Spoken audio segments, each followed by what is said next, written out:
Hello, Julia. Hello, Arthur. Hello, Aureliano.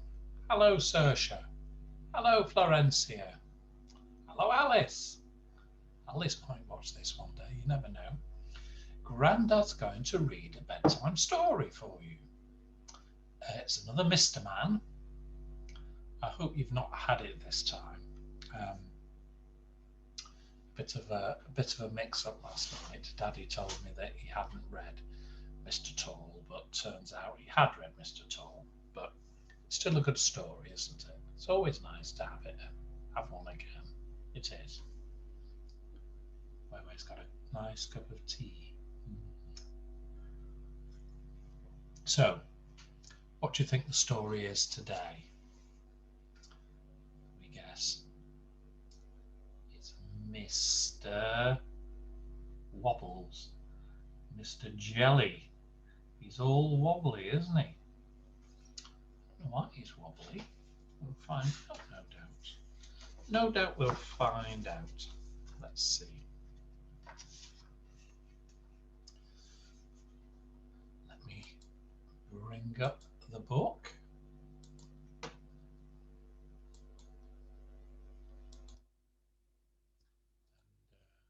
Just make myself a little bit bigger. Mr. Jelly by Roger Hargreaves.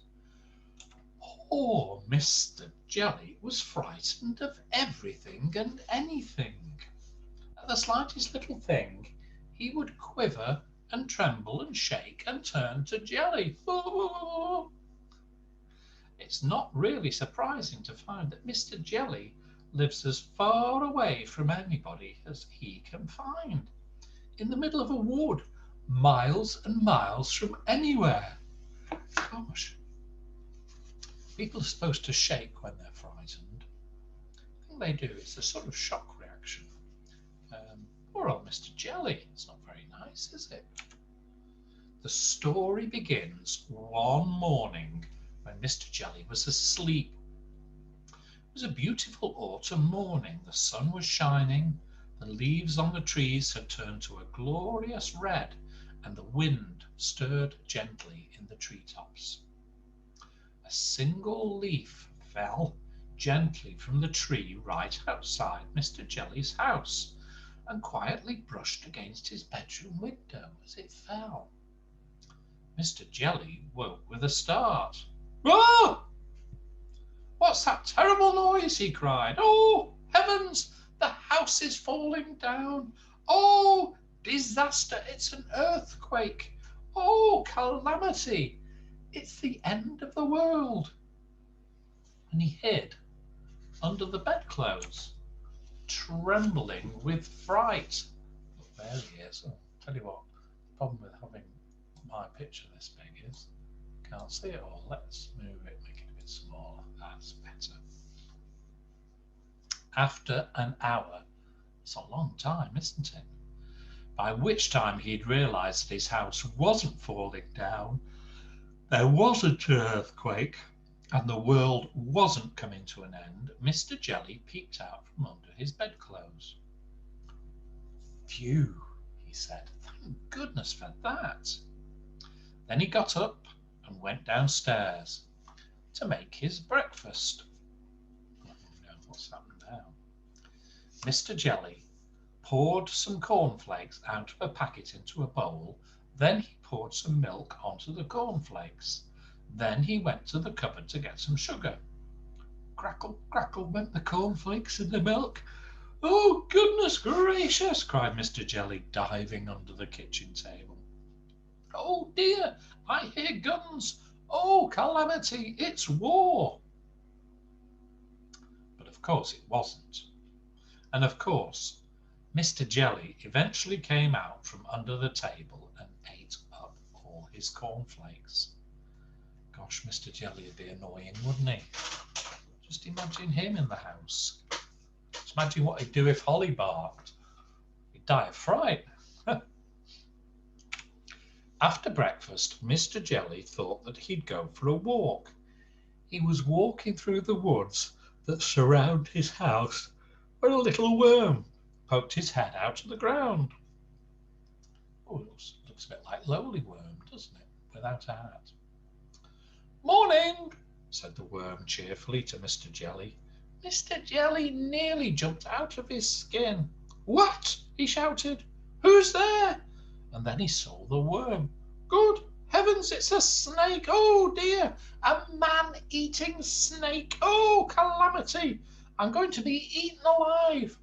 And he jumped up a tree. Look, there he is in the tree. What a performance, commented the worm, and he popped back into his hole. After an hour, Mr. Jelly felt brave enough to climb down from the tree and continue his walk. Eventually, he came out at the other side of the wood and into a field. Mr. Jelly glanced nervously around. He glanced that way and that way. It was an empty field. Or was it? Oh, that's a nice cup of tea. It is. It's not an empty field. In the long grass in the middle of the field, unseen by Mr. Jelly, there was a tramp enjoying a sleep in the autumn sunshine. Do you know what a tramp is? It's a man or a woman, it's a person in fact, who doesn't have a house or anywhere permanent to live. They just move around the country, going from one place to another, working here and there, sleeping in barns and anywhere they can, really. Yeah. Mr. Jelly was picking his way cautiously through the grass when the tramp, who was fast asleep, snored.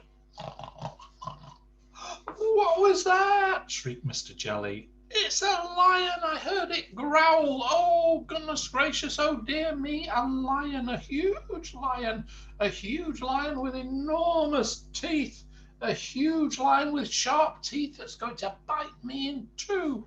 A huge, ferocious lion with enormous sharp teeth that's going to bite me in two, if not three! Ugh! And then he fainted. There he is, flat out fainted. I don't know what we do with Mr. Jelly. All this commotion woke up the tramp, who yawned, stretched, sat up, and saw Mr. Jelly lying on the ground beside him. Oh dear, he said, because he was a kindly tramp. Oh dear. And he picked up Mr. Jelly and placed him gently in the palm of his hand. Mr. Jelly came to and sat up, rubbing his eyes. Then he saw the tramp's face looking at him.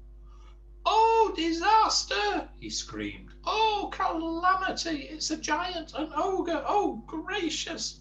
He's going to have me for breakfast. My, said the tramp gently.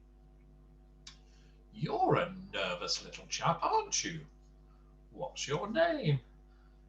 Mr. Jelly, stammered Mr. Jelly.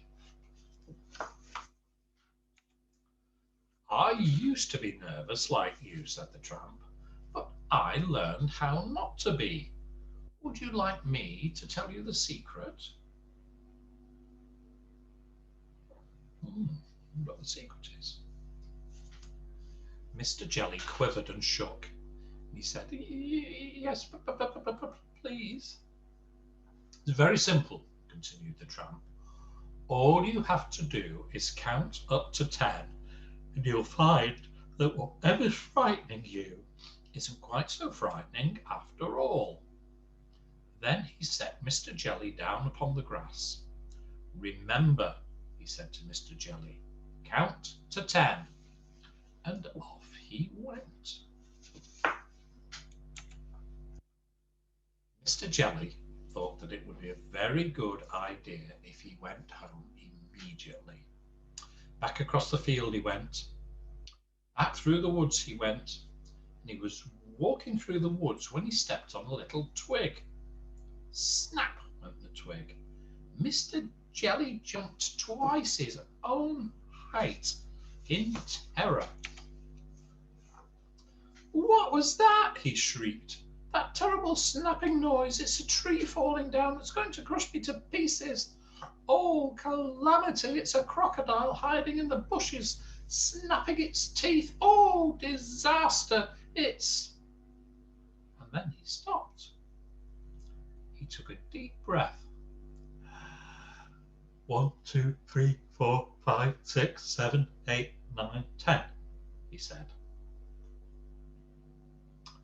And he saw that what had gone snap was a twig, a silly old twig. "Phew," he said.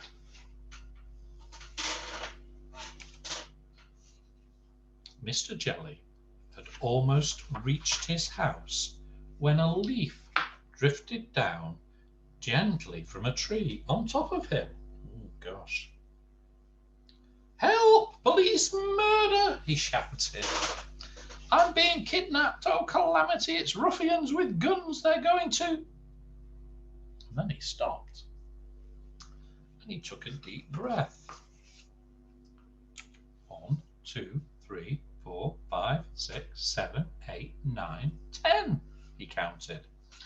And then he saw what had actually fallen on him was only a little leaf, nothing but a leaf, a stupid red leaf. "It works," he said, out loud in wonderment. And you know, it did work. After that moment, Mr. Jelly became a changed man. Well, you can see that by looking at him, can't you? He never shrieks, and he never shouts or screams or quivers or shakes or trembles any more, and he never hides under the bedclothes anymore. Well, not very often anyway. Mr. Jelly, wow, he was so frightened. He was so frightened and nervous that he used to shiver all the time. Well, I'm glad that the tramp was able to give him a tip to help him to cope. You shouldn't be going around being worried and nervous all the time, should you? But do you think the tramp's idea was a good one? Count to 10. If you see something that frightens you, count to 10, and then it won't be frightening anymore. Well, there's a certain homespun logic in that, but just imagine if you're in the zoo and the lion had got out of its cage and was coming charging towards you.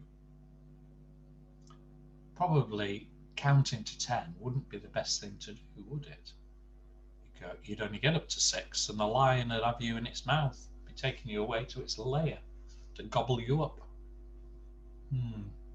I think in certain circumstances you're better doing what Mr. Jelly did the first time and climbing a tree, or getting inside a secure building.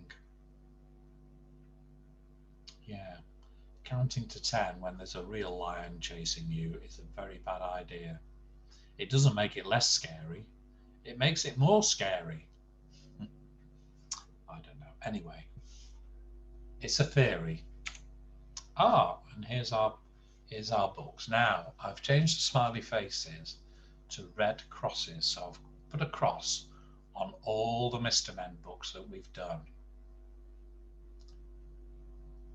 Mr. Tickle, Mr. Greedy, Mr. Snow, Mr. Messy, Mr. Chatterbox, Mr. Tall, and where's Mr. Jelly? There's Mr. Jelly there. Whoops. There's Mr. Jelly. So we've got quite a few that we haven't done. Gosh, I wonder if we'll be able to find them all. Yeah. Some of them are probably quite good, aren't they? Do you enjoy the Mr. Man books? I think if Julia was a Mr. Man, she'd be called, oh, what did you? Little Miss Chatterbox, she said. Very, very, very, very, very, very chatterbox. What would Aureliano be called? Little Mr. Zoom, because he zooms around on that bike, I hear. Yes, I hear that he fell off it the other day. You need to be more careful, Quackaroo. You do. And what would Arthur be called? He'd be called Mr. Swing, because he has a rope swing. Saoirse, what would you like to be called, Saoirse? Little Miss... Not nosy, are you? No, you're not nosy. You're a little bit shy, but not Little Miss Shy. Little Miss Cook. Little Miss Cook, because you're always cooking things in your kitchen outdoors, aren't you? Always making a mud pie or a sand pie. What about Florencia? What would she be? She'd be Little Miss Tumble, judging by the video I saw the other day when you were doing Row, Row, Row the Boat. Well, it's time for bed now. It is. So, Wei Wei will wish you night-night. Night-night. I love you very much. I'll see you soon. Bye for now. We'll have another story tomorrow or the day after. Well, another one soon. And I'll tell you what'd be nice. Do you think you'd be able to draw a Mr. Man? Do you think you would, any of you? It'd be interesting to see. It doesn't have to be too big. And we could take a picture on a mobile phone and send it to Grandy or Wei Wei. Yeah, that'd be good. Why don't we do that? I'd like to see it. Bye for now. Mwah.